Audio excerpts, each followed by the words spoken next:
Okay, simply matching the corresponding letter with the number, so the bridges are lettered and numbered for the catwalk's sake. 1, 2, 3, 4. I've marked the letters in a couple of places just to try to be as obvious as I can. Used green tape so that it doesn't pull off the finish. And then we're going to slide them together.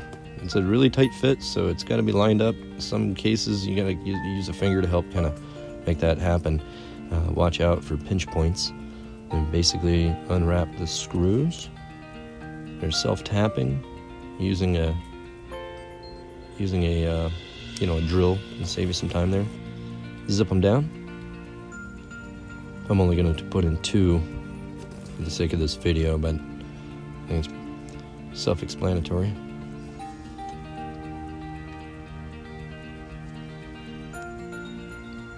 And just line up the catwalks with those numbers. So the catwalks have a D because it's a D bridge, and then the number will put that catwalk right where it needs to be. Pretty simple here too. The screws, it's a number 2 Phillips bit for a cordless drill. They're already pre-drilled, so that's already done. So it's pretty easy to just zip it in. Try to make it as easy as possible.